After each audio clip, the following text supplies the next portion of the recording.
Hoje a gente mergulha nos trechos de Escuridão ao Amanhecer, do Max Harmon. E a história já começa com tudo, né? Começa mesmo. Uma agente secreta, Emma Smith, volta para casa, Chicago, depois de uma missão pesada no Iraque. Super experiente. E aí vai ao supermercado. E é sequestrada. Assim do nada. Exato. E o que parece, a princípio, tráfico humano, logo de cara já mostra que é algo bem mais sinistro. Uma fachada. Pois é, essa mistura que você comentou. Espionagem, agente secreta com horror cósmico. Entidades de outra dimensão. É bem diferente. Sim, e esses excertos dão um gostinho dessa guerra oculta. A nossa ideia aqui é justamente desvendar esses conceitos, os personagens, as reviravoltas, né? Tentar entender o que está por trás aqui. Perfeito. Então vamos lá. Pro começo de tudo. O sequestro da Emma. Ela tentando voltar para a vida normal e pá! Sequestro rápido profissional. Quase militar, a descrição sugere. E no início tudo aponta para cartel, né? Falam em espanhol, falam de pontos de entrega. Sequestram ela, o levam com outras mulheres. Mas aí chega o primeiro cativeiro, um celeiro. E ali a coisa já começa a ficar esquisita. Muito esquisita. Um celeiro isolado, mas cheio de tecnologia de vigilância, guardas super armados, não bate com tráfico comum. E é lá que aparece ele, o Homem de Terno. Figura-chave. Ele não é um bandido qualquer. Fica claro que ele sabe quem a Emma é. O nome dela na CIA, o histórico dela. A conversa deles é o ponto de virada total, né? Total. Ele é frio, calculista, não fala em resgate, fala em colheita. As vítimas são vasos. Vasos. Que termo sinistro. Exato. Aí cai a máscara do crime organizado. Ele revela quem são os parceiros dele. E solta aquela frase de gelar a espinha. Essa mesma. Somos os famintos, aqueles que viajam entre mundos. E você, minha querida, é a carne fresca. Pronto. Acabou qualquer dúvida. Não é humano. É interdimensional. Predadores. E a Emma, com as habilidades dela, a resiliência mental, ela é um prêmio. Um vaso potencial de altíssimo valor para eles. É onde a espionagem encontra o horror cósmico de vez. Exato. E enquanto isso acontece com ela, a gente vê o outro lado. O marido, Henry Smith. Também ex-agente da CIA. Ele percebe na hora que o desaparecimento dela não é normal. Ele conhece a Emma, né? Sabe que ela não sumiria assim.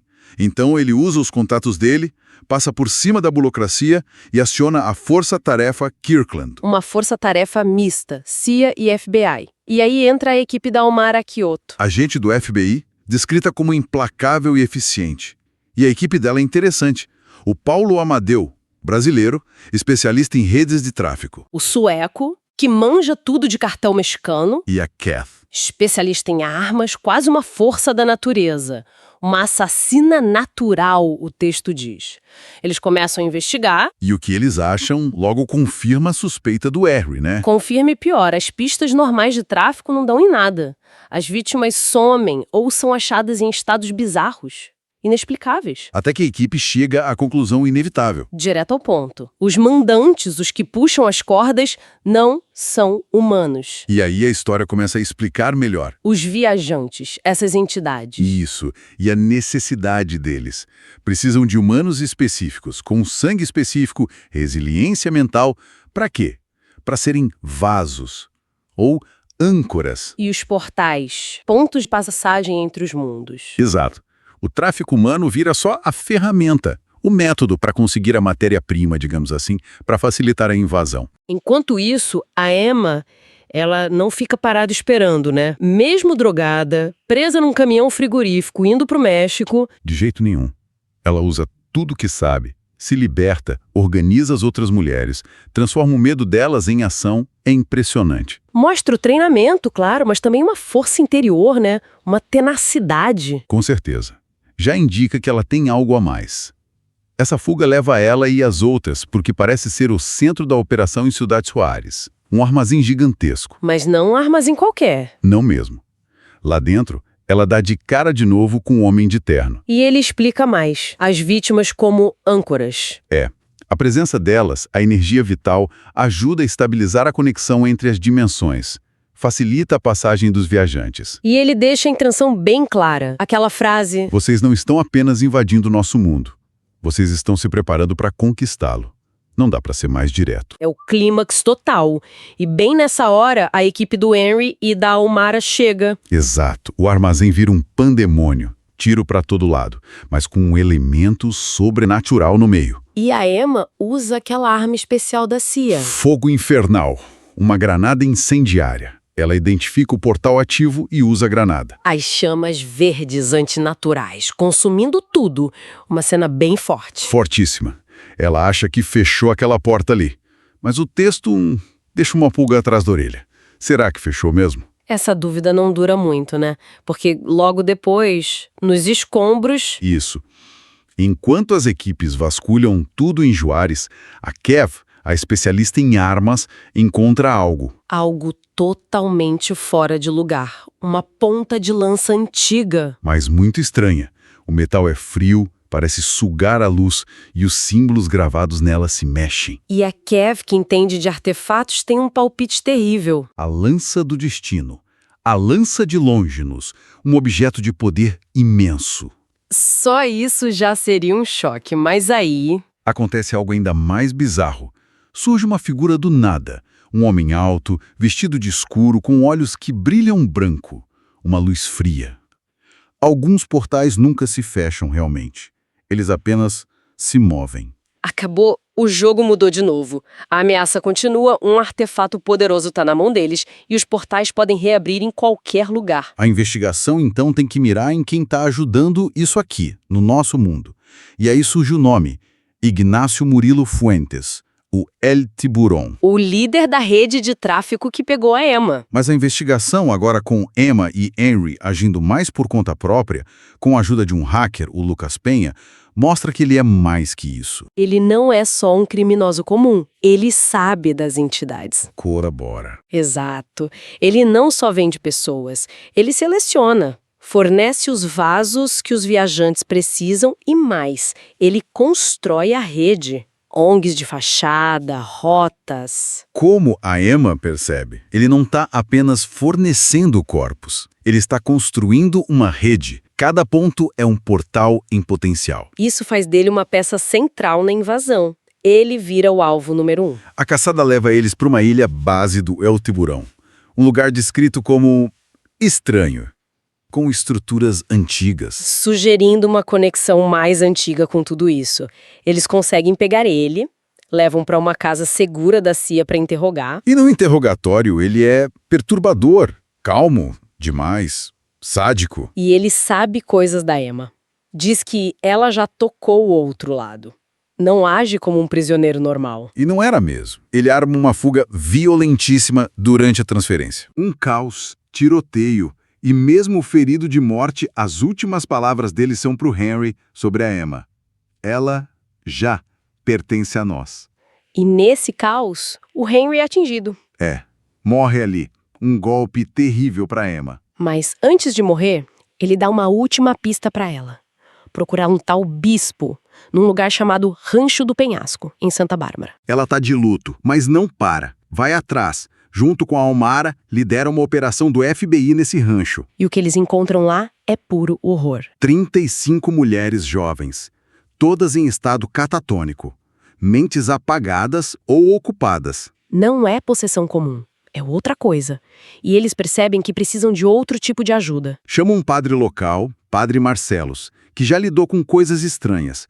E ele traz Ignacio Ventura, de Nova York, um especialista em ocultismo. E é o Ignacio que entende o que está acontecendo com as mulheres, durante um ritual tenso numa igreja. Ele diz, elas não estão apenas possuídas, elas são âncoras, de novo conceito, usadas para manter portais abertos. E eles capturam o bispo no rancho. Mas as respostas maiores não estão ali.